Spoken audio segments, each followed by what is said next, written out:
My question is for the Premier. Mr. Speaker, the Federal Finance Minister has signalled that Ottawa will not keep increasing health transfers by 6% beyond the current agreement, Mr. Speaker. This government has already directed cuts to the health of $46 million, which, when you combine with inflation projections, have a potential to affect the health care budget, Mr. Speaker, by more than $90 million. The $46 million cuts, Mr. Speaker, were based on the assumptions of certain envelopes, Mr. Speaker, and among other sources of money, obviously the federal health transfer. So my question to the Premier, what contingency plan does the Premier have to deal with the federal cutbacks to health care? Honourable the Premier. Well, Mr. Speaker, as you would know, the federal health transfer arrangement still has some time to run. We're not expecting to see any impact in that in this year or for that matter next year, and there was an agreement over the course of the election that would be extended for, I think they said, 2 years. The important thing for people to know, though, is that although it's been kind of widely reported that Nova Scotia has a 6% escalator in healthcare funding, that's not actually true. In fact, what happens is the actual pool, the national pool, increases by 6%. We get our share of that, which doesn't turn out to be 6%. It's something less. But obviously anything that affects the health transfers into the province would be of a grave concern to us. I'm sure the Leader of the Opposition would know that just as recently as a few days ago, my colleagues and I in the Council of Atlantic Premiers addressed this in a communique, and obviously we are going into those negotiations not accepting the position of the federal government. We're going in to say we expect them to live up to the commitment, say in the Romano Commission, but also to put in place a decent escalator which recognizes the expansion of health costs each year. The Honourable Leader of the Official Opposition on his first supplementary. Thank you, Mr. Speaker, and I believe the Premier is correct. I believe that the program will be extended, I think, to 2015, 2016 with the federal government, Mr. Speaker. The Premier has already insisted that our provincial health care system make 3% cuts this year. Now the federal Conservatives are indicating that they will be making cuts to health transfers, Mr. Speaker, when the current agreement runs out. This is going to put a tremendous strain on the provincial health care system at a time when we are dealing with an aging population, Mr. Speaker, and low economic growth. So again, my question to the Premier, what is the Premier going to do in order to mitigate this setbacks which is being pushed by the federal Conservative government? Honourable the Premier. Well, first let me begin by thanking the Leader of the Opposition for recognizing the continuing role of this government past 2016. I think that's a significant watermark in the House, Mr. Speaker. But furthermore, what I would say is that you know the question of healthcare funding in our country is one that will come back to the forefront as these health care negotiations come to the forefront. And what we have said is that over the last number of years, despite a significant escalator, there has been a slide in the actual percentage of health care costs in the province that are covered by the contribution of the federal government. In fact, it's gone from 23%, and I believe this year will actually slide below 20% in terms of the contribution of the federal government. We think it's enormously important that one of the fundamental tenets of the upcoming transfer is to reset the base. In other words, to get back to the projected base that the Romano Commission put in place originally, which was the 25%. And then the question of the escalator, I think, is a fair one with respect to accountability on the provincial end, and we're not afraid of that. In fact, we've said we'd like to partner with the government when it comes, the federal government, when it comes to the question of accountability. We believe that the tax money of the people of Canada should be spent wisely, and we're willing to do our part in that regard. The Honourable Leader of the official opposition on his final supplementary. Speaker, I would suggest if the Premier were to check Hansard whenever it's out. I never suggested this government would be there in 2015, 2016. What I suggested was, Mr. Speaker, that the federal program would be there until 2015, 2016, Mr. Speaker. And I would strongly suggest to the Premier not be arrogant enough to prejudge what Nova Scotians will do in the next election. Mr. Speaker, the NDP has already frozen budgets last year, Mr. Speaker. This year, the Premier will demand $90 million cuts from our provincial health care system again, all the while insisting that his cuts will have no impact on patients or patient care. So my question to the Premier is the Premier concerned that these federal cuts to health care will impact patient and patient care? Honourable the Premier. Well, obviously, we would be concerned about any cut to federal transfers. It's one of the realities of the relationship between the federal and provincial governments is that we have many transfers that take place, and I think we have something in the order of 32 different agreements which result in transfers to the province for the purposes of providing services to the people of Nova Scotia, and we are equally aware of the necessity of that funding to continue in each one of those envelopes, because the reality is you could get a very good agreement on healthcare transfers, but if you lose on the other 31 agreements, that has the same effect on the overall budget of the province. It means there's simply less money coming in.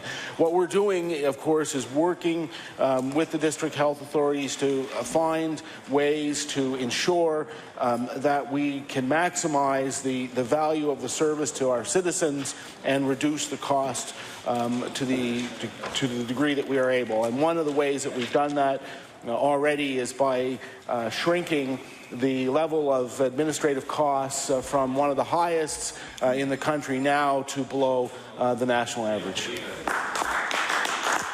The Honourable Leader of the Progressive Conservative Party. Thank you, Mr. Speaker. Mr. Speaker, every day it becomes more clear that this Premier loves to advertise. Perhaps he should get an audition for the TV show Mad Men. The latest example, his government is spending at least $160,000 on its new Future Starts Here marketing campaign.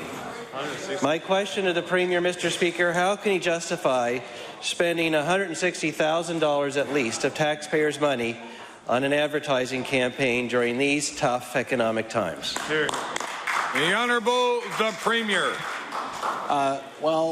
Mr. Speaker, the reality is that what the purpose of those ads are is to take advantage, something that, of course, the leader of the Conservative Party has said should be done, take advantage of the fact that we have an enormous opportunity in front of us, one that will literally lift the economy of our province over the next couple of decades.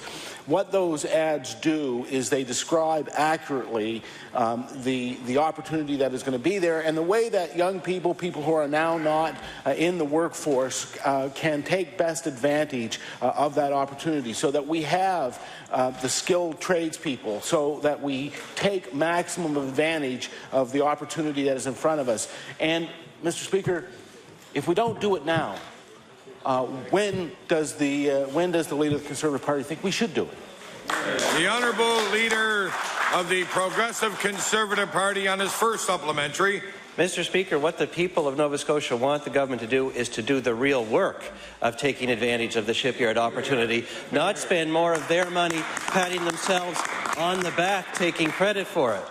But it's funny how times change, Mr. Speaker, because today the Premier stands up and defends his advertising campaign, but in December of 2005, when in opposition, his own Minister of Finance was against doing exactly what the Premier is now doing. At that time, he said that he is against, quote, putting communications ahead of doing their job properly.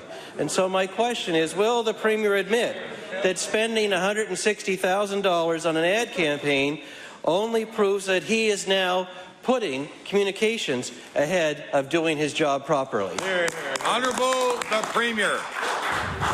Well, No, in fact, Mr. Speaker, every government has, of course, budgets that are designed to market the opportunities that are available in their province. In this particular instance, this is the delivery of information to people who will be taking part in the largest economic opportunity in a generation in this province, Mr. Speaker. It is important that we use all avenues to get that information out to those so that they can take best advantage of it. In fact, what we know already is that employers around the province are trying to figure out where they're going to get the skilled tradesmen that they're going to need in order to be able to fulfill their place in the supply chain. And so this is important for employers, it's important for young people, and it's important for the province. Honourable Leader of the Progressive Conservative Party on his final supplementary. Mr. Speaker, what's important is that the government do the real work of getting ready and doing those things, not advertise, patting himself on the back about the thought of doing it. Mr. Speaker, in defending these very ads, the Minister of Economic and Rural Development and Tourism said, and I quote, "We want Nova Scotians to feel good about themselves, to get up in the morning and want to look for new opportunities." Well, Mr. Speaker, clearly those people that we want to get up and look for new opportunities include the many unemployed Nova Scotians that we have in our province today. But back in 2005, returning to the Minister of Finance, he said at that time, the people who are least economically advantaged are the ones who are least likely to be reached by a government advertising campaign. Right. And so I would like to ask the Premier if his minister is right that government advertising campaigns don't reach the very people that we need to seek out new opportunities, will he commit to doing the right thing and having the government and the taxpayer reimbursed by the NDP party for this frivolous, feel-good political advertising campaign? The Honourable the Premier.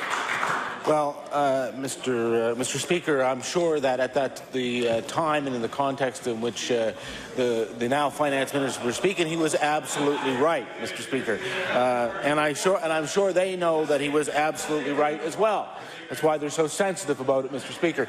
But I would like to share with the House something that was said by the St. Mary's University business professor Ed McHugh, who I'm sure is quite familiar with the members opposite. And he said about this campaign, "I've got to give them kudos. Every now and then, I think you say, well done.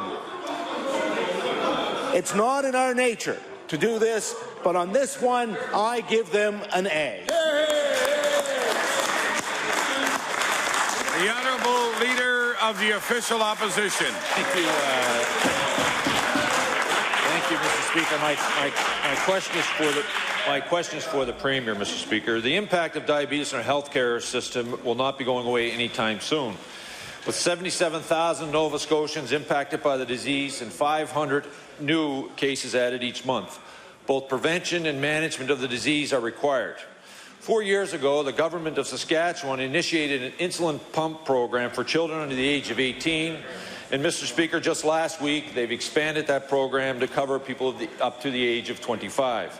So my question to the Premier, if the insulin pump program has been so successful in Saskatchewan, why is your government not willing to introduce one? Honourable the Premier. Well, Mr. Speaker, of course there is competing, not only competing opinions about the best way to manage diabetes, there are competing opinions about what the best use of the healthcare dollar is in terms of being the most effective management of that disease. So, of course, what we are doing is working with the healthcare district health authorities to ensure that that money is being maximized and therefore that the maximum benefit is actually being received by those who suffer from diabetes. The Honourable Leader of the Official Opposition on his first supplementary. Mr. Speaker, in addition to the expansion of the insulin pump program in Saskatchewan, their government also moved the drug Lantus, a long-lasting insulin, to full formulary listing. This means the medical criteria is no longer required in Saskatchewan in order to have Lantus covered. In Nova Scotia, we can't even get the government to list Lantus as an exceptional drug, let alone make it available on the formulary. So my question to the Premier, why are other provinces so advanced when it comes to addressing the needs of diabetics in their provinces, and we are content to lag behind? Honourable the Premier.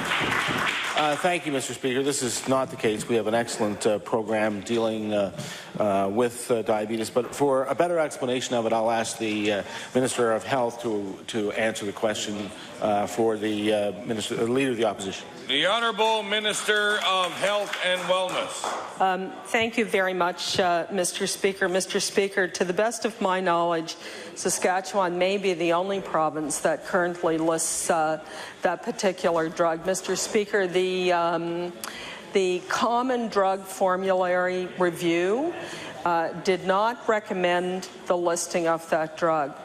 And for that reason, it's not on our formulary. However, Mr. Speaker, I would like to tell the Leader of the Opposition that yesterday I had an opportunity to meet with members of the diabetic program here in Nova Scotia and a pediatric endocrinologist from the IWK who provided me with great insight into what her experience is in working with diabetic patients, children, and certainly she spoke very favorably about this particular drug. And Mr. Speaker, my department will certainly look at the variety of information that was brought to us from the frontline provider yesterday, Mr. Speaker. The Honourable Leader of the Official Opposition on his final supplementary. Speaker, through you to the Minister, I want to tell her that Alberta and Atlantic Canada are the only provinces at the present time do not have Lantus on the formulary, Mr. Speaker.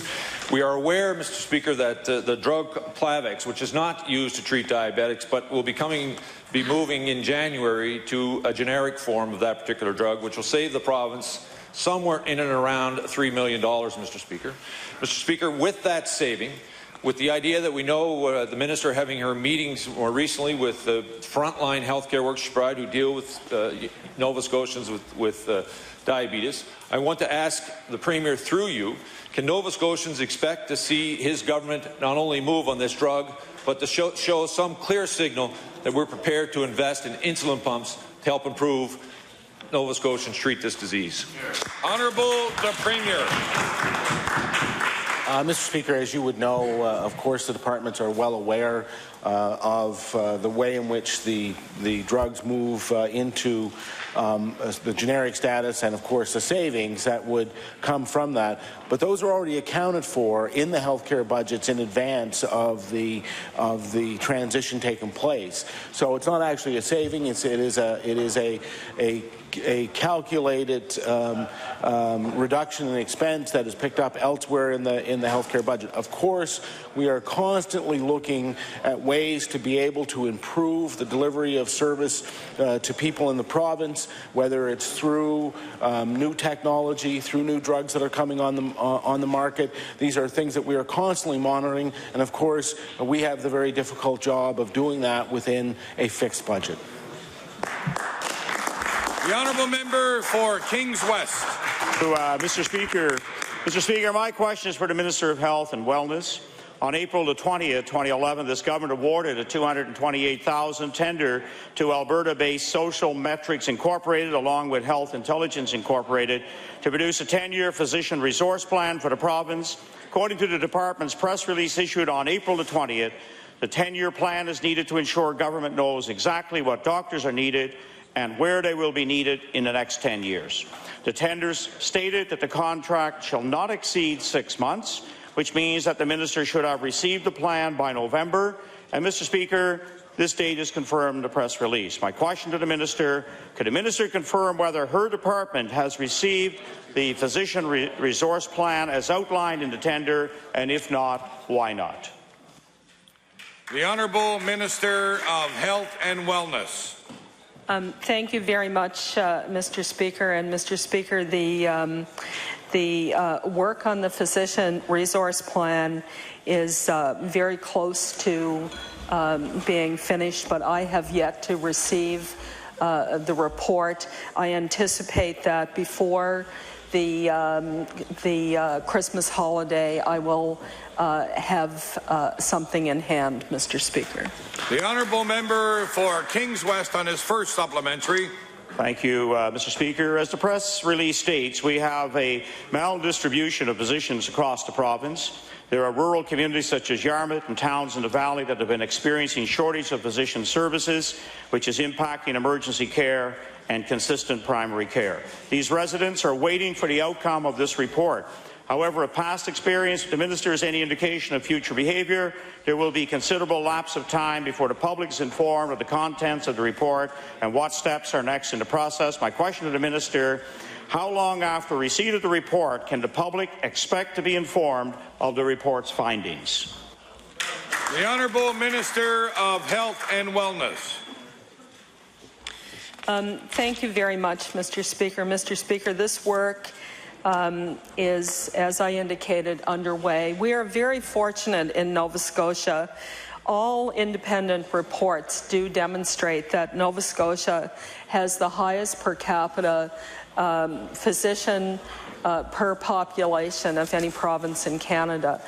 About 96% of Nova Scotians have a family doctor, but indeed there are areas in the province where there have been persistent challenges in terms of recruitment and retention of physicians, Mr. Speaker, and we are doing planning for an aging physician population. The baby boom is affecting the potential of retirements for physicians just like every other professional group. So this plan is a forward-looking plan that will take us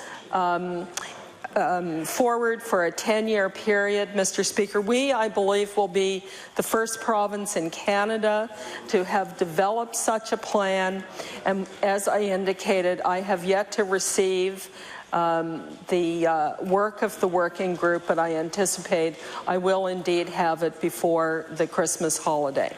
The honourable member for Kings West on his final supplementary. Thank you, Mr. Speaker. Mr. Speaker, there is a lot riding on this report. Communities are waiting to hear about physician needs in their communities. And according to the minister in the Chronicle Herald dated March 12, 2011, even decisions around the expansion of the Dal Medical School hinge on the content of this report. My final question to the minister: when can Nova Scotians expect specific actions and commitments from government which will address the findings of this report? The Honourable Minister of Health and Wellness. Thank you very much, Mr. Speaker. Well, unlike that member's party when they were last in government, who ran the healthcare system without any planning, Mr. Speaker, we like to do the plan before we run out and make announcements. We attempt not to run large deficits in the healthcare system, but to live within our means while providing high-quality healthcare services.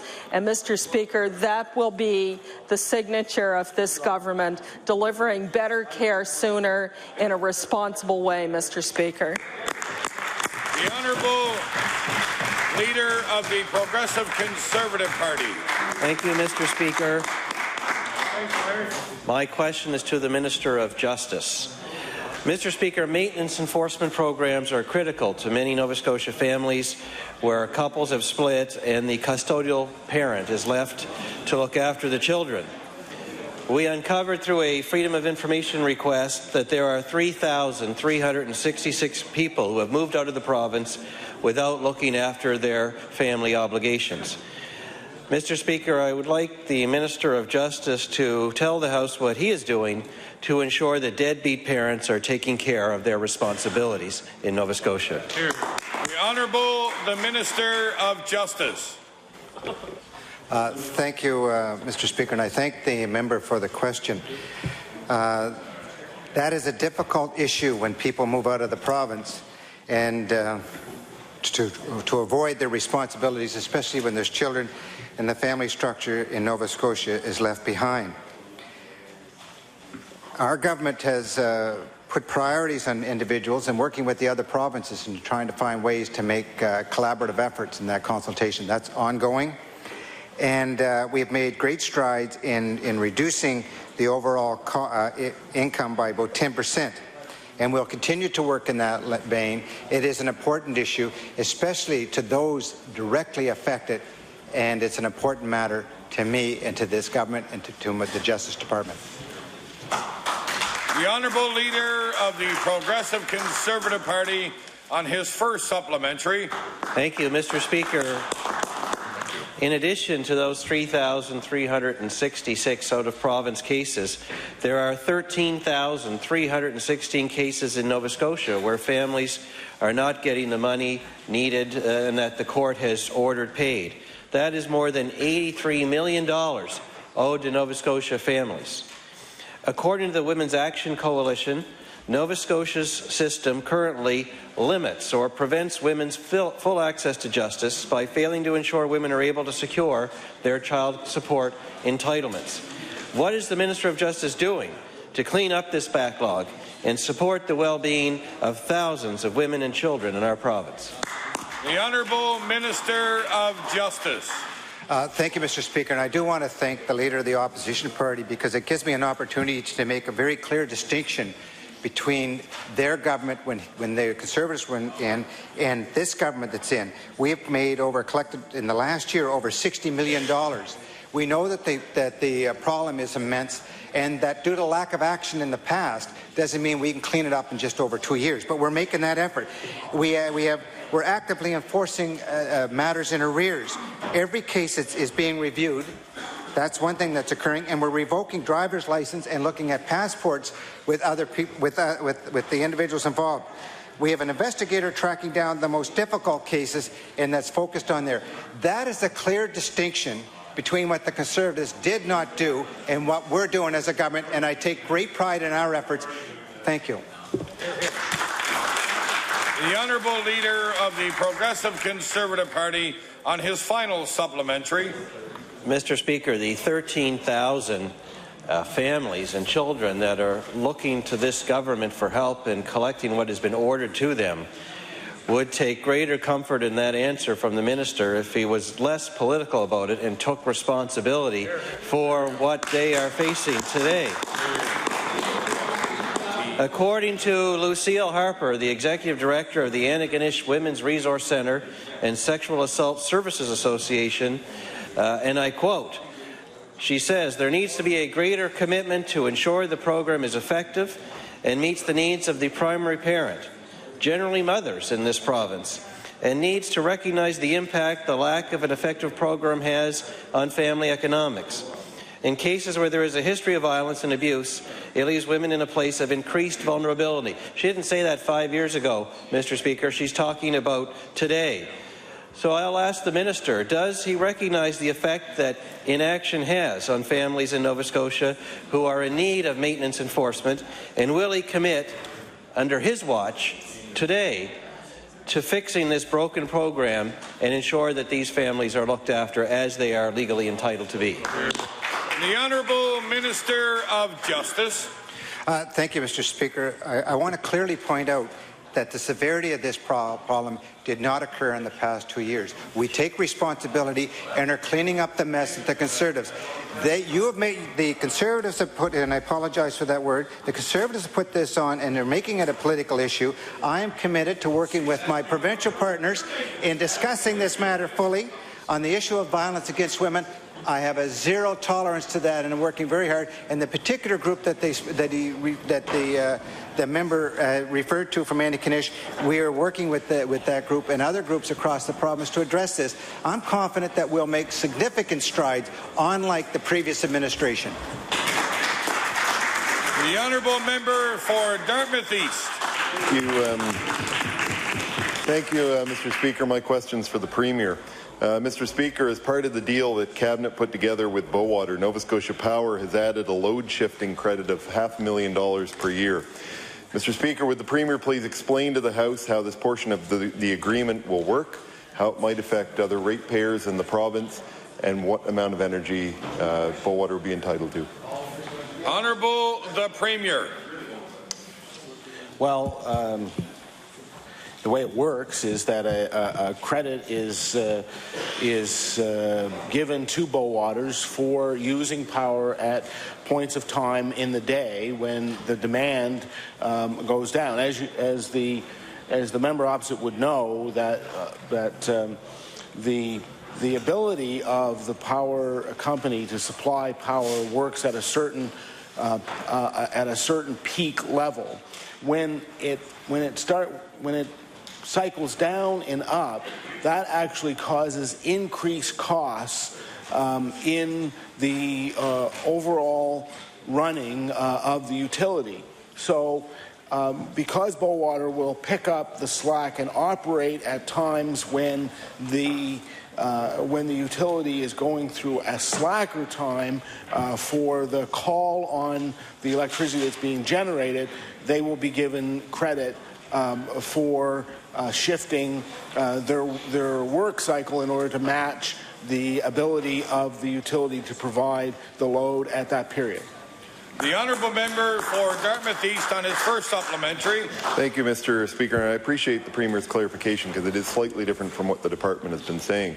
Another part of the deal would actually have Brooklyn Energy, which is, of course, one of the companies associated, access or supply additional energy, and we've been told by the Department of Energy that will come in through the Community Feed-in Tariff Program, which is why it was not part of the legislation. The only concern with that, or one of the concerns with that, of course, is there is actually only 3.3 megawatts of energy available or space available, according to Nova Scotia Power, in that area to tap in, which means that any energy that Brooklyn Energy now puts on there will shut out other renewable energy suppliers in the area. So, Mr. Speaker, it appears that Bowater will be able to use up most, if not all, of the available COMFIT space on the grid in that area, according to Nova Scotia Power. So, Mr. Speaker, would the Premier please explain why they felt that it should be structured in that way? Honourable the Premier. Well, just so to be clear for the member opposite, that's different than load shifting. That's a different component of what's taking place. This is about putting in place an additional piece of technology, the topping turbine, which will essentially use the steam that's already being created but is now currently waste steam. So this creates green energy which will be sold into the grid at the COMFIT rate. We're told that there is enough capacity to ensure that that comes on and is part of the overall green energy makeup of the grid, and frankly, Mr. Speaker, this should be a good thing. It's a good thing for Bowater. It will be a good thing for Nova Scotia, and of course, it's a good thing for the province. The honourable member for Dartmouth East on his final supplementary. Mr. Speaker, I think the Premier may be misunderstanding the concern. It's not the fact that there's a problem with green energy or the topping turbine or anything else. The problem is that there are renewable energy suppliers who are going to create jobs in the Queens County area who now, according to Nova Scotia Power and the Department of Energy, will be shut out because the energy access that they would have used will now be used up by Brooklyn Energy. There's a finite amount of power or finite space available. The URB has ruled there's 3.3 megawatts of electricity available in the Brooklyn area, Brooklyn-Liverpool area, and a number of renewable energy suppliers have indicated very clearly that obviously all of the ones that felt they would be able to access that 3.3 will now not be able to, because whatever Brooklyn Energy accesses will now not be available to others who are planning to create new jobs in that area. That is information from the URB, the Department of Energy, and Nova Scotia Power, all saying the same thing. So, Mr. Speaker, the question is, why, they talked about 2,000 jobs and all kinds of other things. Why did they not take into account the lost economic opportunities from the renewable energy suppliers who will now be shut out of accessing that part of the grid and creating new green jobs in Queens? The Honourable the Premier. Mr. Speaker, what the member opposite should have said is that that's his understanding of what was said by Nova Scotia Power and the UARB and whoever else he was talking to, but that's not the case, Mr. Speaker. In fact, those people who are currently in the queue, who are looking to become contributors to the green energy makeup in the province, will still have the opportunity to access that through the COMFIT program. We're working with them now to develop new green energy alternatives, and we're going to continue to do that over the coming years. Thank you. The honourable member for Argyle. Thank you very much, Mr. Speaker. My question through you today is to the Minister of Health. Nova Scotia, as you know, is one of the few provinces in Canada that doesn't offer any funding for insulin pumps. And in November, and I think a lot of the members of this House of Assembly attended a dinner with the Canadian Diabetes Association, they released a report that shows a provincial investment in a publicly funded insulin pump program could improve health outcomes for Nova Scotians with diabetes and save the province up to $1.4 million by 2032. And I will table that release as soon as I can pull it out of my book here. Two of the goals the government has often quoted in the Better Health Sooner plan is to improve health outcomes and use health dollars better. So, as we heard this morning in public accounts from the Deputy Minister that the Department refuses to consider a publicly funded insulin program when a publicly funded insulin program clearly fits into the government's stated goals. So why won't the Minister fund insulin pumps in Nova Scotia? The Honourable Minister of Health and Wellness. Thank you very much, Mr. Speaker. Mr. Speaker, we currently have programs to assist people in Nova Scotia with diabetes. We spend approximately $19 million annually to assist people. There are 4 other provinces that have insulin pump programs for some portion of their diabetic population. There are 2 provinces that have announced they will implement programs, and we have yet to see the details of what those programs look like.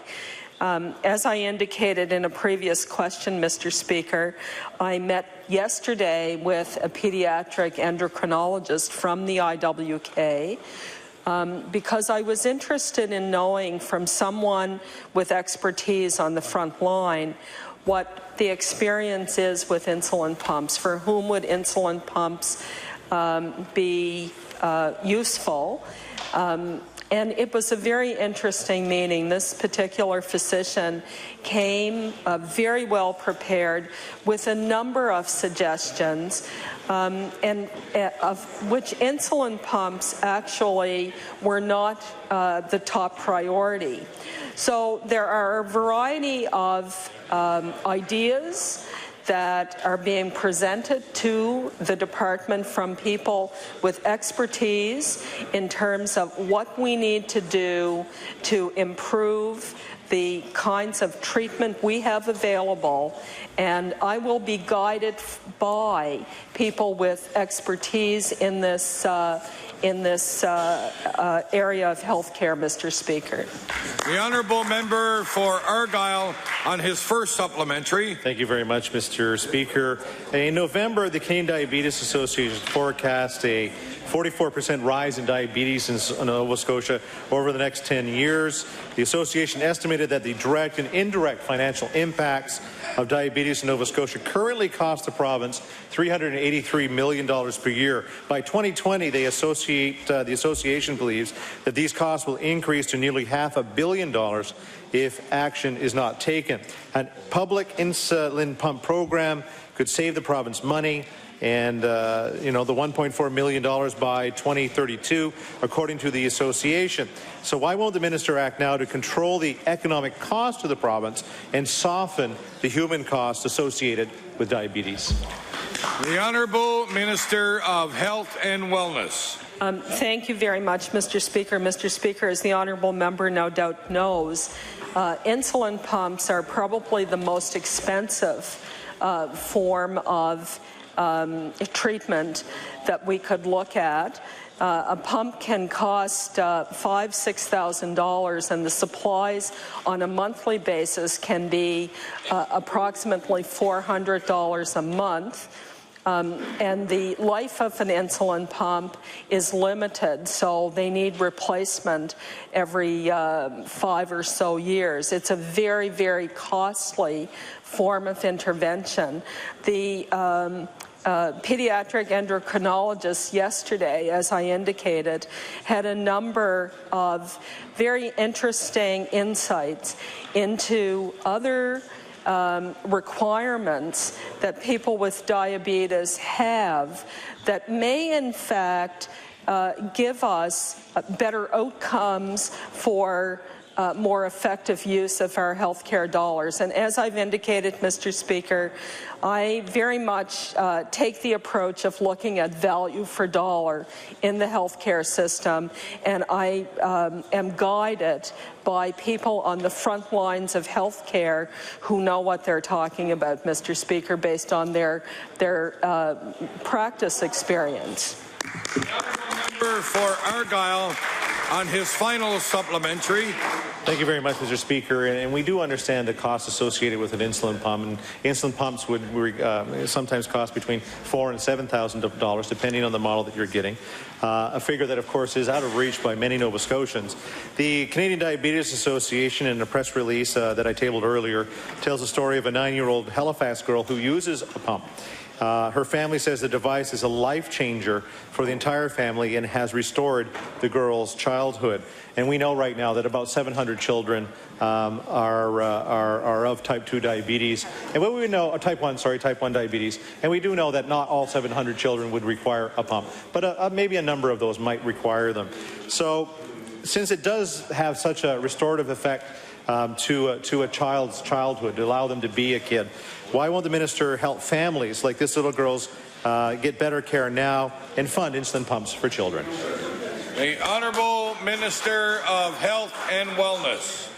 Thank you very much, Mr. Speaker. Mr. Speaker, the member is correct. Insulin pumps aren't for every person with diabetes, or indeed for every child with diabetes.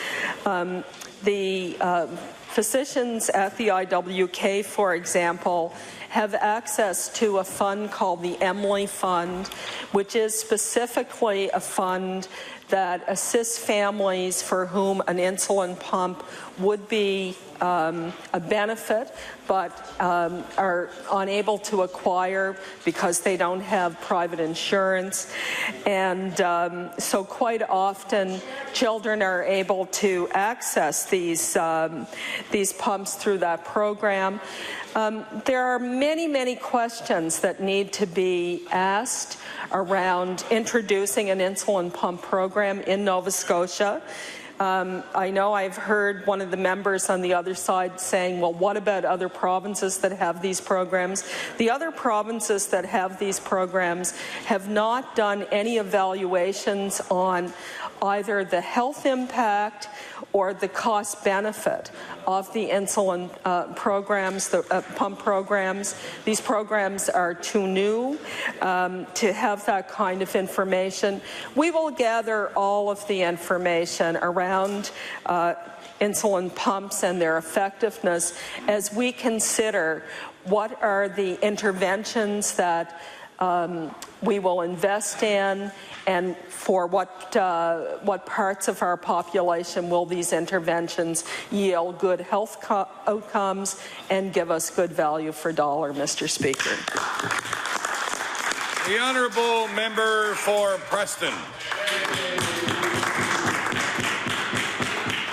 Mr. Speaker, the heating assistance rebate program has been continually underspent by the NDP government. We hear from many constituents that they are either unaware or that they simply cannot find the information they need in order to apply. Yes, the government did send out information bulletins to MLAs, but it seems that the government stopped there. Mr. Speaker, aside from simply notifying MLAs, what further steps does the Minister of Service Nova Scotia and Municipal Relations plan on taking to ensure that all Nova Scotians are aware of this program? The Honourable Minister of Service Nova Scotia and Municipal Relations. Thank you, Mr. Speaker, and I thank the member opposite for his question. This program is advertised in the paper. It's advertised at the food banks. Matter of fact, I think the department actually sends out to people who previously prescribed to the program. So people in other years who have used the program, information is sent to them, and as well is sent to all the MLA offices, Mr. Speaker. The honourable member for Preston on his first supplementary. Mr. Speaker, we are learning that this problem is not isolated to the heating assistance rebate program. It comes to our attention that people who are eligible for rebates on pellet stoves are either unaware or have great difficulty finding proper information and forms to apply for this rebate. For Nova Scotians, bureaucracy is very difficult to navigate. Mr. Speaker, what further steps has the minister taken in order to ensure that all programs and rebates in his department are clearly publicized and easy to access for all Nova Scotians? The Honourable Minister for Service Nova Scotia and Municipal Relations. I'm not sure if I caught the actual question, but every agency that deals with low-income individuals, Mr. Speaker, people that we would think would probably be those who might want to access these programs, is sent this information. I think there's over 100 agencies in the province that get this information. And I have to say, as Minister for the Department, this is not one, even as an MLA, this is not one that I actually say that I've encountered that this is a problem for people to get this information. It seems to get out there and be well used. The honourable member for Preston on his final supplementary. Mr. Speaker, in one particular case, constituents approached various wood pellet stove dealers to ask about the availability of a rebate. None of these dealers were aware of any rebates, so these people were then sent to Service Nova Scotia. It took them many phone calls to find the proper person through Access Nova Scotia, and even then, the person they spoke to was unclear of how to qualify for the rebate, and even uncertain what specific rebate to suggest. This is a problem, Mr. Speaker. When Access Nova Scotia representatives are unclear about programs and rebates, it makes it that much more difficult for Nova Scotians to be able to navigate through the system. Mr. Speaker, what is the minister going to do in order to improve and streamline the system so that Nova Scotians will be able to navigate through an often bewildering process to qualify and obtain rebates they're entitled to? The Honourable Minister of Service Nova Scotia and Municipal Relations. Thank you, Mr. Speaker. I'd be glad to talk with the member after question period. I'm thinking if he's talking about a rebate on sale of or purchases of pellet stoves or any other devices, which I'm pretty sure isn't my department. But anyway, I'd be glad to discuss this with the member. I think from what we can tell, there really isn't an issue around people actually getting the information they need. The Honourable Member for Cape Breton North. Thank you, Mr. Speaker. Mr. Speaker, on Monday, the Minister of Economic and Rural Development and Tourism announced funding for the TELUS World Skins golf game. But when questioned on it by the media, he was unprepared and didn't even know the details of what he approved to fund with taxpayers' money. Mr. Speaker, my question to the short on detail minister is, why won't the minister finally admit that on Monday, when he announced about the TELUS World Skins game was made, he did not know how taxpayers' money was going to be used, and that he continues to make ad hoc funding decisions with borrowed money? The Honourable Minister of Economic and Rural Development and Tourism. Thank you, Mr. Speaker. The question that I was asked is, what's the money for? My response was, the money's going to be used for marketing and advertising. Mr. Speaker, that's unchanged. The money, the $200,000 that we've invested in this, is a good investment for the province of Nova Scotia. This is going to be a world and international event. Now, Mr. Speaker, if the member opposite doesn't want this event, why doesn't he just come out and say it? The Honourable Member for Cape Breton North on his first supplementary. Mr. Speaker, we didn't deny that it might be good for the province. We just want to know how the details would be spent. But yesterday, before the House, the minister suggested that he gave the information he did on Monday in a scrum with reporters because he thought it would give our party a question for question period. Mr. Speaker, my question to the minister is, does the minister make it a habit of playing games with reporters in order to try dictating what questions will be for question period the next day, or is he trying to cover up his lack of knowledge around the details of the funding decision and use taxpayers' dollars? Please. Order. The honourable member, have a seat. Have a seat. The honourable member for Cape Breton North has the floor. Thank you, Mr. Speaker. I'll ask the question again. My question to the minister is, does the minister make it a habit of playing games with reporters in order to try dictating what his questions will be for question period the next day? Or was he trying to cover up his lack of knowledge around the details of the funding decision and the use of taxpayers' dollars? The Honourable Minister of Economic and Rural Development and Tourism.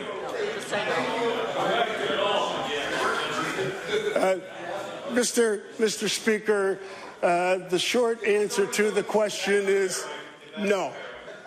The honourable member for Cape Breton North on his final supplementary. Mr. Speaker, this minister's arrogance is unbelievable and disrespectful to all Nova Scotians who expect prudent use of their dollars. Yesterday, the minister said the golf game will bring global attention to the province that we all need. That's true, but when Travel and Leisure magazine named Cape Breton as #1 island in North America and #3 island in the world, he did nothing to help promote that. That's true. That's very true. If golf courses are what excites the minister, there are a couple of world-class golf courses in Cape Breton. Tourism is down in Cape Breton. Room nights sold dropped by 10,000 between January and September this year over the same period last year. And the minister has done nothing to promote Cape Breton's unique destination. Mr. Speaker, my question to the minister is, will the minister admit he's failed to promote Cape Breton's important distinction as an island destination, and that his arrogance is getting on the way of his ability to properly carry out his role as the minister? It was said a dozen times there. Right here. I heard you say it last week. The Honourable Minister of Economic and Rural Development and Tourism. Thank you, Mr. Speaker. Mr. Speaker, sometimes the member opposite confuses confidence with the word arrogance. I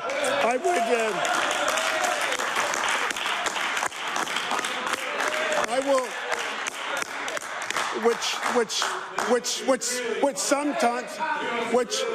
which too often happens, certainly in my community. Mr. Speaker, I'd like to. This is something from Cape Breton that it's from Catherine McDonald, and I'm just going to read the last paragraph, and I will table this. In this high-profile event, which the editor here is referring to, is called the Telus Skins game. This high-profile event will bring golfers and golf fans to Nova Scotia and provide the opportunity to showcase our province to new and returning visitors. We believe the spin-off economic and promotional benefits will also arise awareness of our province-wide world-class golf product. This is from Catherine McDonald, Director of Golf Marketing. Guess where, Mr. Speaker? Destination Cape Breton. The Honourable Member for Kings West. Thank you, Mr. Speaker. Mr. Speaker, my question is for the Minister of Health and Wellness. This Friday, the rehabilitation pool located in the rehab centre on Summer Street will cease to operate. Inpatients of the rehab who had enjoyed the immense health benefits associated with therapeutic hydrotherapy will either have to be transported outside the centre to another community facility or go without. The reason for the disruption in service, budget constraints imposed by the province.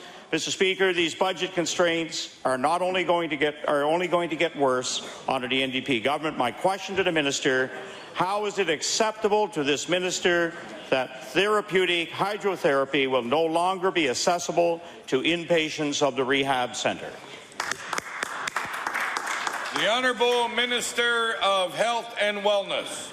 Thank you very much, Mr. Speaker, and I thank the member for the question. Mr. Speaker, the closure of that particular facility has nothing to do with budget constraints, Mr. Speaker. Mr. Speaker, the pool at the rehab centre is quite old, and they've had many problems with it over the last year or so, to the extent that there have been leaks on floors below where that pool is located. The Capital District Health Authority have decided, in the interest of patient safety and the functioning of the rehab centre as a whole, that it is best that that particular facility be closed, and they are moving forward with that plan. There is a working group in the Capital District Health Authority that are looking at what the alternatives are with respect to hydrotherapy, Mr. Speaker. The Honourable Member for Kings West on his first supplementary. Mr. Speaker, individuals who have had strokes, sustained a head or spinal cord injury, suffer from MS or MD, even those with severe chronic pain will suffer as a result of this decision. Inpatients seeking therapy will now have to pay for the use of a community pool, will need to dress and be transported to an off-site facility, and then be removed from their wheelchairs in order to access the replacement pool. The stress alone will negate the benefits received. My question to the Minister, given that hydrotherapy enables patients to return to productive life sooner, and the Minister is so fond of evidence-based decision-making, how much will government be saving as a result of this short-sighted decision? The Honourable Minister of Health and Wellness.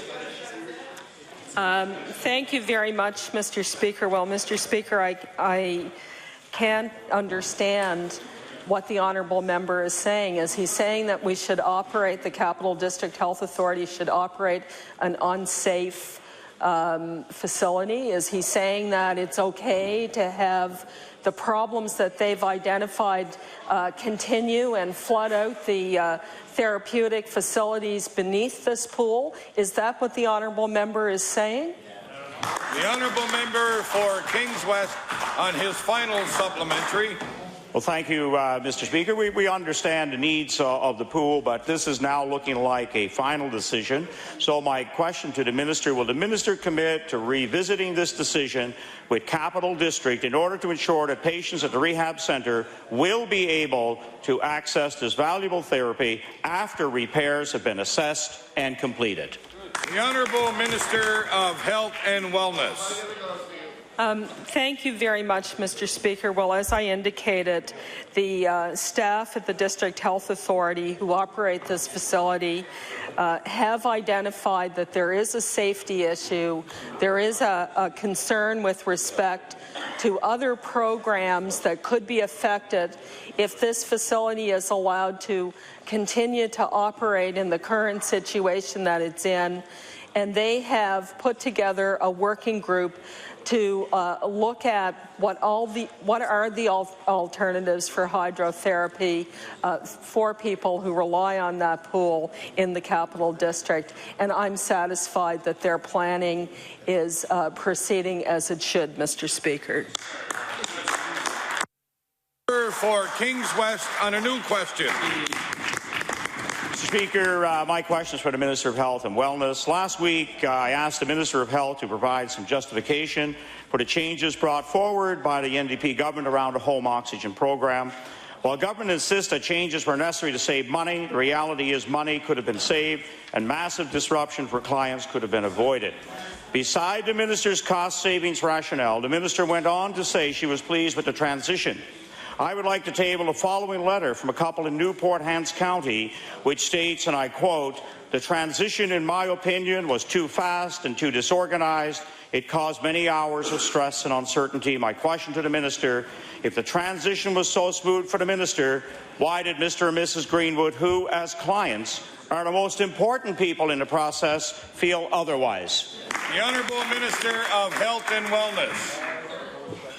Thank you very much, Mr. Speaker. I know the honourable member doesn't really place a very high priority on getting value for the healthcare dollar, Mr. Speaker, but that's not the approach that this minister is taking. Home oxygen programs in Nova Scotia were very uncompetitive when we looked across the country with respect to what other provinces were paying for home oxygen. And we knew that we could get a better deal for the taxpayers, and we also knew that we were able to deliver high-quality services. So we put home oxygen programs out to tender. We had a fair and open tendering process. The results of that process were announced, and a number of companies were successful in the various DHAs. The clients of home oxygen were all notified of the changes. They were notified that they would have a choice between providers. And, Mr. Speaker, the process, I think, will not only result in better value for dollar for the taxpayer, but a continuation of high-quality home oxygen services for patients throughout Nova Scotia. The honourable member for Kings West on his first supplementary. Mr. Speaker, the Greenwoods would have preferred a choice. They would have preferred to have avoided the stress associated with transition. Mr. Speaker, spoke to this couple, and here is what I learned. Apparently, the information package provided by the company they were forced to transition to was produced on Manitoba letterhead with Manitoba contact telephone numbers. And despite the fact that it was all new equipment to the Greenwoods, no information was provided on what to do in the case of a power failure, which unfortunately is far too frequent event in this province. My question to the minister: does the minister find it acceptable that the Greenwoods were provided with out-of-province contact information and no information as to how to handle the new equipment in the event of a power outage? Yes or no? The Honourable Minister of Health and Wellness. Thank you very much, Mr. Speaker. Mr. Speaker, there were a number of companies that were successful through the fair and opening tendering process, including numerous Nova Scotia companies, Mr. Speaker. The company that the member refers to is from another province, but is only one of a number of companies that were successful in getting the contract. And, Mr. Speaker, this means that we get better value for dollar. Our healthcare dollars in Nova Scotia. We have a competitive situation now, and we will continue to monitor the home oxygen program to ensure that people are getting the services that they require, Mr. Speaker. The honourable member for Kings West on his final supplementary. Thank you, Mr. Speaker. The minister knows very well that the Atlantic Respiratory Association told her that they would be competitive with any company, but it wasn't a very transparent process that took place. Mr. Speaker, the Greenwoods have agreed to speak out. Other patients of the home oxygen program are likely frustrated, but are afraid to do so for fear that service will be discontinued. They're also fearful that once they do speak out, the limited choices available in each of the districts may become that much more limited. My final question to the minister: what process has the minister established to capture complaints about service delivery under this newly structured NDP home oxygen program that will assure clients they can freely speak without repercussions to service? The Honourable Minister of Health and Wellness. Thank you very much, Mr. Speaker. Mr. Speaker, I still haven't found a little dungeon over in the Department of Health where we lock people up who express their dissatisfaction with the healthcare system. Mr. Speaker, it doesn't seem to be a deterrent for a lot of people in terms of expressing their views in the healthcare system. But, Mr. Speaker, this is an important issue. Providing home oxygen to people in Nova Scotia is important in my department, and we wanted to ensure that we were getting value for dollar while ensuring high quality care. We had a fair and open process, Mr. Speaker. The company that the member referred to when he said the process wasn't transparent, in fact, we're the successful company in at least 3 of the DHAs. So, Mr. Speaker, I don't know really what the member is trying to get at, Mr. Speaker, but I am satisfied that we did have a fair process. I am satisfied that Nova Scotian companies were able to successfully compete, Mr. Speaker, and I am satisfied that the program will offer quality services to people who require them, Mr. Speaker. The honourable member for Dartmouth East. Thank you. Thank you, Mr. Speaker. My question is also for the Minister of Health and Wellness. 2 years ago, I asked the Minister of Health and Wellness about the future plans for the Dartmouth General Hospital, and I asked again on November 16th, posed pretty much the same question, and on both occasions she recognized the important role of the hospital but refused to make any specific commitments to the people served by that hospital in Dartmouth and surrounding areas. Well, Mr. Speaker, shortly after answering that question on November 30th, 16 patients were transferred to Halifax and one had to be transferred all the way to Hants County because there was no room at the hospital. Mr. Speaker, we know that the tremendous pressure staff face in situations like this, and it's really time for the Minister to address the question of the future of the Dartmouth General Hospital, particularly since the board and the hospital staff have presented plans for 2 years now to her department without responses. Mr. Speaker, when will the Minister respond to the needs of the Dartmouth General Hospital? The Honourable Minister of Health and Wellness. Thank you very much, Mr. Speaker. Mr. Speaker, I'm really thankful for the question from the honourable member. It gives me an opportunity to tell members of the House, if they were unaware, that I made an announcement this morning over at the Centennial Building at the Capital District Health Authority of the first phase of planning for the future, not only of the Centennial Building, but indeed for the future of infrastructure that is aging and under great stress throughout the Capital District Health Authority, of which I consider the Dartmouth General to be a part of the solution that we need to look toward, Mr. Speaker. And later on, before the end of this month, we'll have more information to provide members in terms of what our plans are for that facility. The honourable member for Dartmouth East on his first supplementary. Mr. Speaker, I'm wondering whether the Minister was at her own announcement after listening to that answer, because the announcement this morning was about the Victoria General Hospital being taken down and replaced on the QE2 site, the site the member for Halifax Citadel Sable Island was happy to jump up and down and say will remain as a park last year in this legislature. You know, Mr. Speaker, the fact is, a code census was called 173 times last year between November 2010 and November 2011. That means half of the year. Mr. Speaker, half of the year last year, the Dartmouth General Hospital was in code census. And I'll table a story from CBC where John Gillis, the spokesperson for Capital Health, says not only does he say that it's overcrowded right now, but he said it runs close to or at capacity every day. Every day. Mr. Speaker, the announcements the Minister made this morning do not solve the problem facing the hospital today and that have been facing it for 2 years. So, Mr. Speaker, would the Minister please confirm when she will have an answer about the Dartmouth General to solve the problems that are facing the hospital today and almost every single day over the past 2 years? The Honourable Minister of Health and Wellness. Thank you very much, Mr. Speaker. Mr. Speaker, I know that member and some other members on the other side can't handle good news, Mr. Speaker.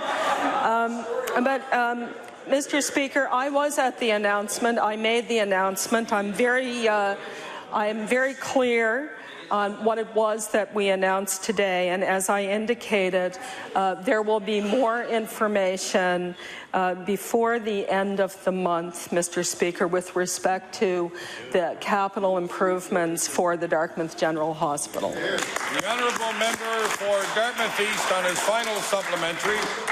Mr. Speaker, here's the minister's own press release from this morning, which I'll quote, which says she's going to fund a study to look at upgrades over the next 5 years. For 2 years, the Dartmouth General has been placing on her desk, without a response, a plan to address overcrowding at the Dartmouth General that would save the government money in the Department of Health, and she can't be bothered to answer. That is not acceptable for a Minister of Health. For 2 years this problem has existed, and it is getting out of hand. Mr. Speaker, Mr. Speaker, for 2 years, that hospital has been putting the plan on her desk, and she can't even be bothered to respond to them. Mr. Speaker, when, I will ask it for a third time, it's not good enough to say that by the end of the year she'll have the plan for another study, or this morning the minister made an announcement about a study. That is not enough, Mr. Speaker. Mr. Speaker, when is the minister going to have an answer about the use of the 5th floor and respond to the proposals that have been submitted to her by the hospital? The Honourable Minister of Health and Wellness. Thank you very much, Mr. Speaker. And Mr. Speaker, as I indicated, it's fairly obvious that the honourable member can't handle good news, and I hope to see him when we have a little more good news before the end of the month, Mr. Speaker, to see how apoplectic he'll be at that point. The honourable member for Dartmouth East on a new question. Thank you. Thank you, Mr. Speaker.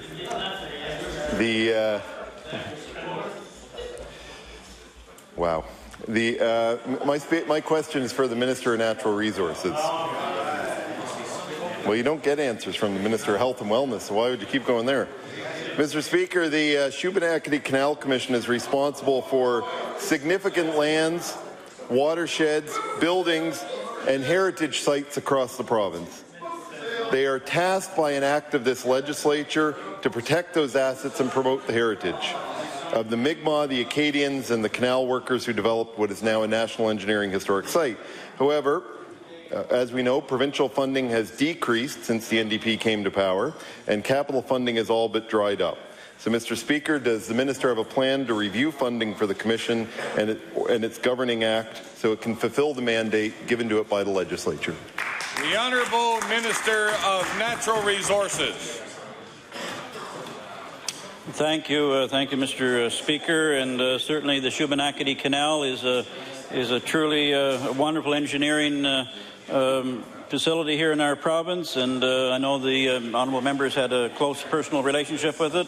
Congratulate him on his book that he's recently published on the canal, and it's a facility that this government supports. In fact, we have an annual operating grant. I think it's around $32,100, and we appoint members to the commission, and again, it's just a real asset for the province of Nova Scotia. The honourable member for Dartmouth East on his first supplementary. Well, you know, Mr. Speaker, both this minister and the previous minister have said in questioning very similar questions over the past 2 years that they support the work of the Commission, which we obviously all appreciate since they're required by an act of the legislature to do that. Their funding has decreased since the NDP, total funding has decreased since the NDP took power, of course, much like other things. But one of the questions that I've asked this minister and previous minister is about appointments to the Commission, which the Executive Council is responsible to. There are 12 positions on the board, and 7 of them remain vacant 2.5 years later. I asked 2 years ago, I asked last year, and they're still vacant. So, Mr. Speaker, can the minister tell us when he finally plans to make those appointments to the Canal Commission? The Honourable Minister of Natural Resources. Thank you, Mr. Speaker. Certainly the Shubenacadie Canal Commission you know, we're looking, as the member asked, around options for funding, and I know the Commission itself is looking at a fundraising initiative, and we'll certainly be supportive of that. As far as the Commission members, we've recently appointed one new member. There's 2 others in process that are going through, so that'll be 3 additional members that will now be there. And certainly, we're always looking for good candidates to serve on the Canal Commission. And if that honourable member or any others have suggestions, we would certainly welcome those to come forward. The honourable member for Dartmouth East on his final supplementary. Well, Mr. Speaker, I certainly appreciate that the minister is moving a couple of appointments through, but there are more than enough applications that the Commission has brought to his attention and has written letters to the minister's staff and office, so there are more than enough sitting there to be considered. And many of the people who have applied and haven't even received acknowledgements have contacted other members of the legislature. Mr. Speaker, one other issue that of course was brought up last year, and I'll table a letter from the minister to me about it, actually, from February 3rd. It's dated February 3rd, 2011. Is about the purchase of land of historical significance near the canal that the province has expressed an interest in, and we understand that negotiations have been underway for some time since then. So, Mr. Speaker, would the minister please advise the House the stage of these negotiations, because we understand that they may be stalled. Of Natural Resources. Thank you, Mr. Speaker. Well, as I mentioned in my last question, we're certainly working continuously to find good members to serve on the Commission. And again, I welcome your input on any good people that you think could serve there. And as far as that piece of land, we've had meetings jointly with HRM, and that dialogue is continuing as we look forward to finding a solution to that particular issue. The honourable member for Cape Breton West. Thank you, Mr. Speaker. Mr. Speaker, my question to you will be to the Minister of Natural Resources. Mr. Speaker, in mid-November, I was part of a delegation to Ottawa that met with the Federal Minister of State for Transportation regarding the MV Minor, which is on the shores of the Scattery Island. The Premier was on that trip, as well as the member for Glace Bay. And I know that the Premier is aware of the importance of this ship's removal. It threatens to damage local sea life as well as the health and safety of people that live in the surrounding area. But to this date, Mr. Speaker, I have not yet to hear anything about the status of the ship's removal. The storm last week hit Cape Breton especially hard. Can the Minister of Natural Resources tell this House what the status of the removal of the MV Minor is? Minister of Natural Resources. Well, thank you, Mr. Speaker. Certainly, the Scattery Island area is an important wilderness protection area in our province, and we know around that island there is an important fishery, scallops and lobster and other species, and we're trying to do everything we can to protect it. We've had ongoing meetings with our federal counterparts. As you know, the province spent somewhere in the vicinity of $300,000 plus for an environmental cleanup and get any dangerous goods off of the ship. And we're committed to working with our federal partners, but in reality, it was the federal government that allowed this ship to sail. We're hoping that they'll have a policy in place to prevent any future accidents like this, but we're committed to trying to find a solution to this issue. The honourable member for Cape Breton West on his first supplementary. Thank you, Mr. Speaker. And Mr. Speaker, there's been a lot of talk about what was and wasn't going to happen around the site to ensure that the MV Minor was not damaging the health and safety of people or the local sea life. Early this week, there were reports of oil leaking from the engines. Now, I've been out to the ship, and there was a large hole in its hull at that time, and it's gotten worse. Winter is fast approaching, and I don't know if the ship will survive another storm. It's falling apart.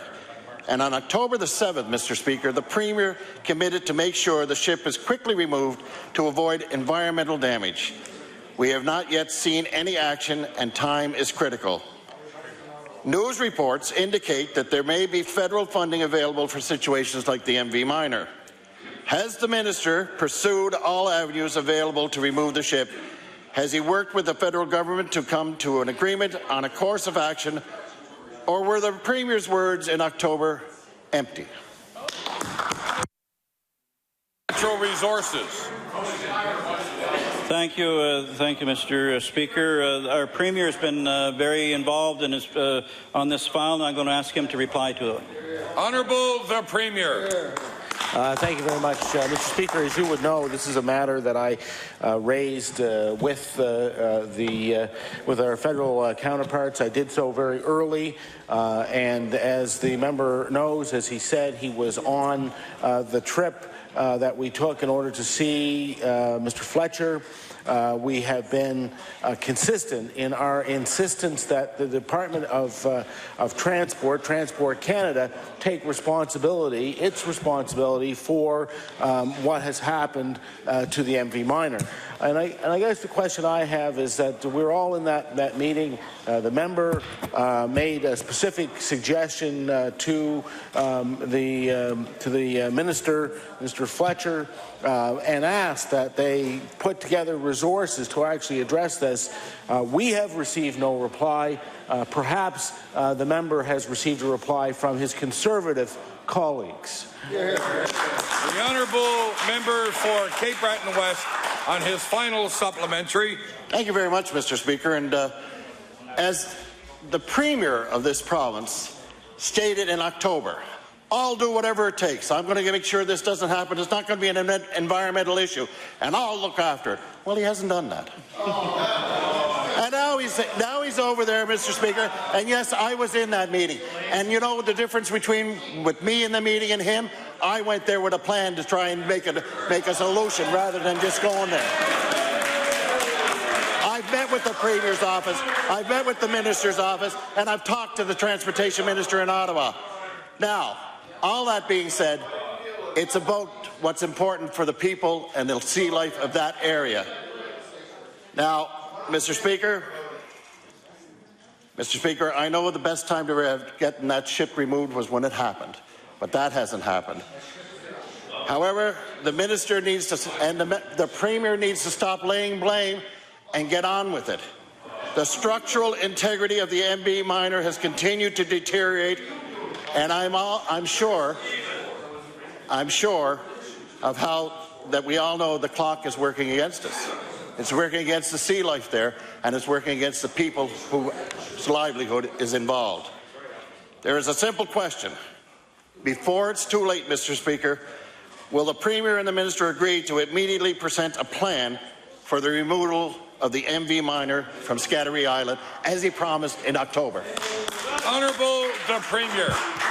Well, Mr. Speaker, the reality is that a plan has been presented to the federal government. We have asked them to do what it was that they were responsible to do, Mr. Speaker, but they have not done that, Mr. Speaker. Can you imagine, Mr. Speaker, the Conservative caucus in this province trying to heap $23 million of cost onto the backs of the taxpayers of Nova Scotia instead of insisting that his federal colleagues do what they ought to do? The honourable member for Cape Breton West. The honourable member for Kings West. Thank you, Mr. Speaker. You did throw me off there, you know. The Minister of Communities, Culture and Heritage asked me to ask him a question. He asked me for a question before the Christmas break, and I am going to deliver. Mr. Speaker, recently CBC reported that the Atlantic Lottery Corporation is looking to expand into international markets. According to the reports, the ALC is interested in expanding to such places as Albania, Illinois, as well as other markets around the world.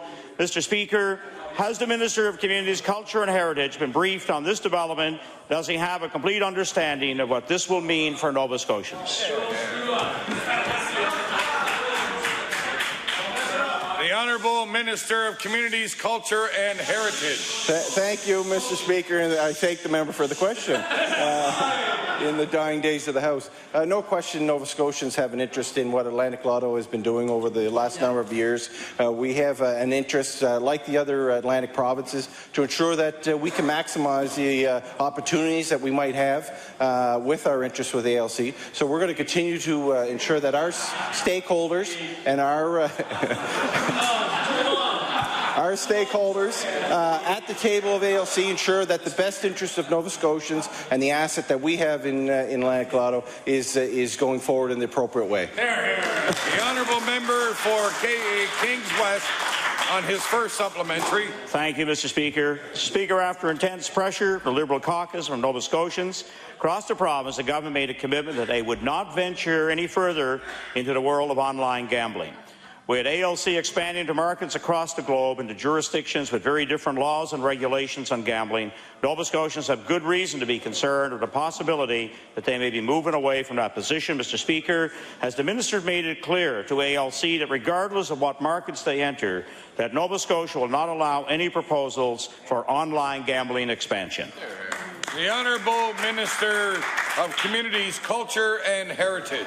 Thank you, Mr. Speaker. And I think the government has been very clear on where we want to see our gaming, or where gaming goes in Nova Scotia. We recently announced our gaming strategy earlier this year, and we really put that gaming strategy together with a lens of responsible gaming. We were the first jurisdiction in North America, if not in the world, to include in our gaming strategy a responsible gaming tool for VLTs in our province. That's a first, Mr. Speaker, of any jurisdiction. I think that's a commitment that Nova Scotians can recognize that the government's taking seriously some of the reductions or harm reductions tools that we will put in place here in Nova Scotia for those individuals who choose to use gaming as an avenue of their entertainment here in Nova Scotia. The honourable member for Kings West on his final supplementary. Mr. Speaker, ALC is currently having trouble competing with online gambling operators, but this minister needs to ensure that Nova Scotians do not see government-sponsored online gambling develop here in the province, and this includes internet gambling as well as gambling on mobile devices. Mr. Speaker, let's be clear, the devastation which can occur with gambling on a computer in your own home is only increased exponentially with the portability and availability of gambling on mobile devices. Mr. Speaker, what steps has the minister taken to ensure that Nova Scotia keeps its commitment to stay away from online gambling in all its forms, whether on computers or mobile devices? The Honourable Minister of Communities, Culture and Heritage. Thank you, Mr. Speaker. Prior to us releasing our gaming strategy, we took a wide consultation of those individuals in the province who have an interest in gaming, not only from an entrepreneur side of things, but those individuals who use it, those individuals who might have had a negative effect of gaming, Mr. Speaker. We were proud of the consultation that we received. I'm a little perplexed about the Liberal Party's interest in responsible gaming. During that consultation, we asked both parties for their input. I have to acknowledge the Conservative Party forwarded some concerns that they have, but the Liberal Party chose not to take part in that consultation, Mr. Speaker. So we're going to continue to ensure that we make sure that the best interests of Nova Scotians are at heart when we do anything when it comes to gaming here in Nova Scotia. The honourable member for Yarmouth. Thank you, Mr. Chair. Mr. Speaker, my question is for the Premier, and I'll give him one chance to guess what it's about. Mr. Speaker, in November 2010, the Premier supported the ferry service between Nova Scotia and Prince Edward Island because he said it was a vital economic link between the two provinces. I agree, Mr. Speaker, but why wasn't that same logic used when it comes to supporting the Yarmouth Ferry, which brought millions of dollars into the economy of Nova Scotia? Honourable the Premier. Well, as the member opposite would know, first of all, I believe it's part of the constitutional responsibility of the country to ensure that that link remains, as I do believe that that is the case for the Digby Ferry. And as the member opposite would know, that is also funded in part by the federal government. The honourable member for Yarmouth. Mr. Speaker, in September of this year, the Minister of Economic and Rural Development and Tourism announced funding to CB Rail. The reason being because that piece of infrastructure was good for the economy of Cape Breton. Why wasn't that logic applied when it came to the Yarmouth Ferry? Honourable the Premier. In fact, we did apply the same logic to both situations.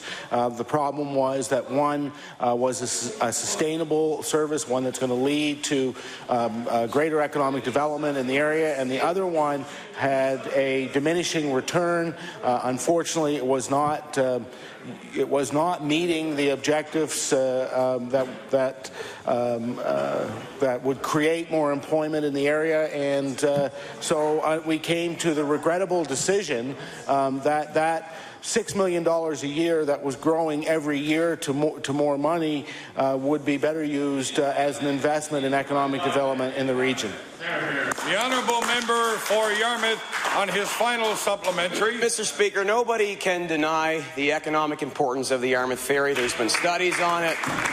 Yarmouth has lost our hotel. We're at the verge of losing another one.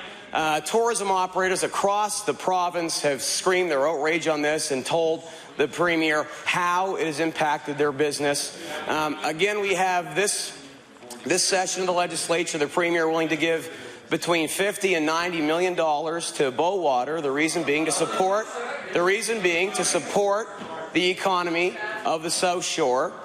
All we're asking on this side, Mr. Speaker, is why that same logic, investing in important pieces of infrastructure, investing in business, investing in economic engines, why that same piece of logic wasn't applied when it came to the Yarmouth Ferry, and why the Premier doesn't currently apply it right now. So my question to the Minister of Communities, Culture and Heritage is, what is he going to do to preserve our heritage of having a ferry, our seafaring culture, and to help the community of Yarmouth?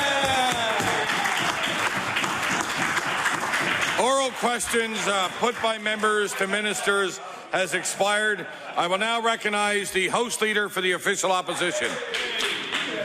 Thank you, Mr. Speaker. Mr. Speaker, would you please call Resolution 2886? Resolution 2886. I will now recognize the honourable member for Bedford Birch Cove. Thank you, Mr. Speaker, and just so everyone is clear which resolution we are speaking on, it is Resolution 2886, and the operative clause is, therefore, be it resolved that all members of this House remind the Premier and the rest of the NDP caucus that the next time they go door to door for an election campaign, they are going to have to answer for their broken promises and for making life simply less affordable for Nova Scotians. Interestingly, today we had some business owners from Halifax in the East Gallery, and I took the opportunity to stop and to chat with several of those business owners. And one of them said to me, you know, I don't even know if I can continue doing business here in Nova Scotia. And he spoke to a couple of particular issues. One was the increase in minimum wage, which he says has decimated his bottom line. And the other is the increase in taxes. And he said, I just don't know why I'm still in business. He says he's going to have to open more locations just because his margins are smaller. And so as we begin discussion of this particular resolution, I just wanted to draw the members' attention to that particular conversation today, because I think it sort of underlines a dichotomy here. There's a dichotomy between what the NDP think they're doing and what everybody else knows they're doing. But if we look at in fact, their record of broken promises, it's pretty clear what they're doing. In the 2009 election, the NDP promised to bring change to Nova Scotia.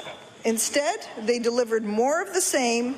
To get into office, the NDP made promises they could not keep, and they